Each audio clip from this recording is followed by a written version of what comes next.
Hello there, welcome to Life Lessons by me, Nicole Hanselman. Thank you so much for watching. I'll give you one scenario. Imagine this, right? You're trying to have a good time at first, dancing and grooving it, and then your best friend goes like, "Oh, you can't even dance. You got 2 left feet. Oh my God, you're embarrassing me. Oh, you're so embarrassing." Imagine that. Imagine worst case scenario, something worse than that. You have your friends, you've decided to invite all of your friends to your place for a nice evening of drinking, and your best friend is obviously there. So your best friend is there, and you guys are having a really splendid time. Everybody's being merry and stuff, and people just decide to unleash all those good news. You're having fun, right? So one goes like, "Oh, I got that promotion," and before you realize it, the other one is like, "Oh, I got my pay rise," and the other one, "Oh, my wife is pregnant." It's just a night off, yeah. And you're thinking, "Oh, this is a good opportunity. This is a good time to share mine too. Oh, let me tell them mine. I want to write a book. The book that I've been thinking about writing, I'm going to write it." And then before you finish, your best friend goes like, "You're writing a book? Who'd read your book? A book about what? A girl from the village?" Oh, imagine if that happened. What would you do?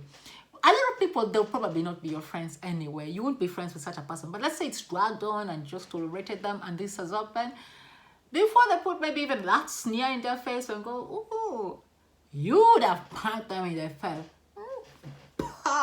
Break that nose," and nobody will blame you. People will be like, "Yeah, go, it will make sense why you've done it." But the bad news, the thing is, I'm telling you this, why? Because that's what we do to ourselves.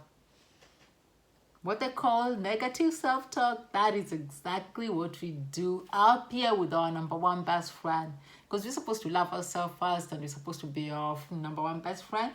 So that's what we constantly do up here.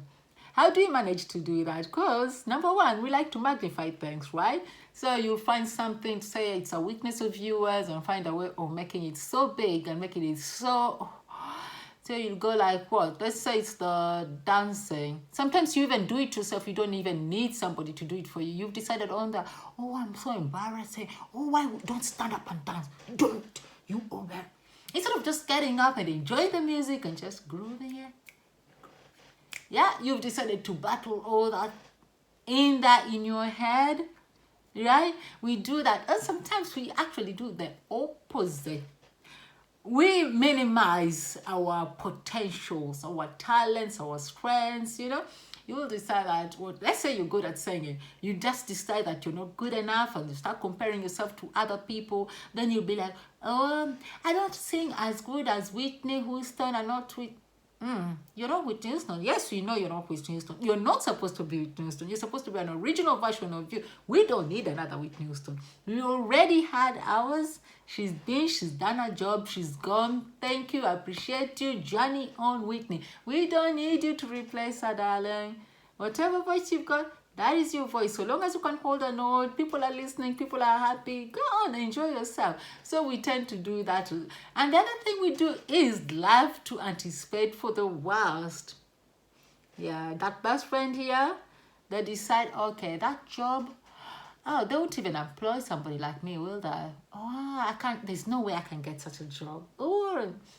And she goes on and on and on. Because we entertain, and nobody told us better. We grew up thinking it's the natural way, it's normal, we're being normal. So, yeah. So she goes on and on and on and on. We are terrible. Then number 4 we also do is like to personalize things. Taking blame, for instance. It could even be Mother Nature doing its own job, but we decide, no, me to blame. It's my fault. That's why it's my fault. But anyway, what I want us to do is to learn how to stop this, not to tolerate it. We don't want to do this anymore. We need to look after our mental well-being, our mental state. Because you know what happens here? does manifest in other ways. We'll see it in our environment. We said it before. Dr. Joe Dispenza has taught us that our personality creates our personal reality, and our personality includes what? How we think, how we talk, how we act. Yeah. So when you think whatever is thinking, yeah, the Bible says, out of the abundance of the heart, the mouth speaketh. So it's too much on there, too much, it will come out, and that's why you find yourself even uninvitedly telling your friends about your weaknesses. Oh, I'm terrible at that. Who asked you? We don't want to do that. We don't want to do that anymore. We are coming out of that. I'll tell you this before I tell you how we can deal with that. What are some of the things we could do to make sure we reduce that negative voice in our heads. I've been sharing my stories, right? And I only share my stories sometimes what you think maybe, I don't want to say emotionless, but I might not put too much emotion in something that's right, probably sad, something that should make something that's moving, and most people would cry telling that story. I don't. Why? Because that realization of, I don't want to put negative things in my head.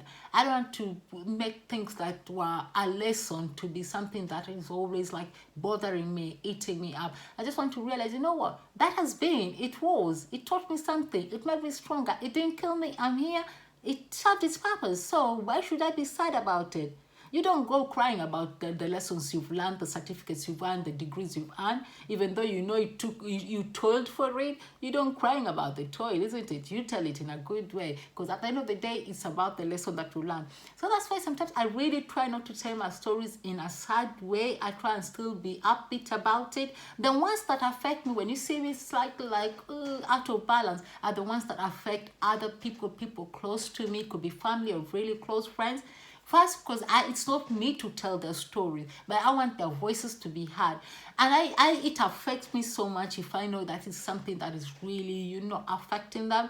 I'm like, oh my God, I can tolerate any pain on me, inflict pain on me, but when it comes to people close to me, it's so painful, and even painful when I want to share it. And most of the time I just have to hold it hold it, try and keep to the story, and keep to the lesson that you want us to learn from them.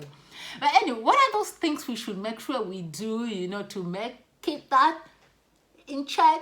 Number one, hear those title talks that you tell yourself, those things, that conversation that's going on in your head. Hear it, listen to it, and then tell it, talk back, tell it, you got to stop. I don't want you going on and on about it. Stop, I don't like it. It's not good what you're saying. It's not fair on me. Stop.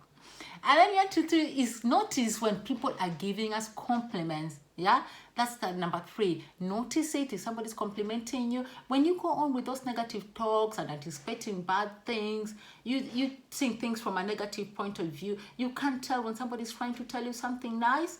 Somebody's trying to compliment you about your work, but you're so busy thinking, there's no way they liked it. There's no way that. So notice people when they're trying to compliment you. And after you've done that, accept it graciously. Yeah, take it in. You don't need to say anymore. You don't need to explain it. You're beautiful. Thank you. Simple. Thank you. You don't have to go like, oh, it was makeup. Oh, this little. Oh, no, you don't need to do all that. Oh, actually, you can write so well. You don't need to. Oh, I really did. Leave it. Thank you. End of story. So it's as simple as that. Let's notice when all those subtle talks, talk back to it, tell it off, tell it, no, I'm not going to entertain you anymore. We're done. You got to stop. Yeah, because these mental things, sometimes they end up causing us problems. We got to deal with them as we go. And then, notice all those compliments, right? And accept them graciously. And then we're good to go. I want you to go into the comment section and tell me, what are some of the things that you find yourself telling yourself a lot of the time? And you're like, oh, okay, there I go again. What are some of those things you keep telling yourself over and over again that you hope to learn to stop? And what have you probably learned today that you're going to, apply it in your life so that you make sure you really keep that in the right thinking. That's it for today. I've enjoyed this. I hope you look after yourself. Other than that, bye for now.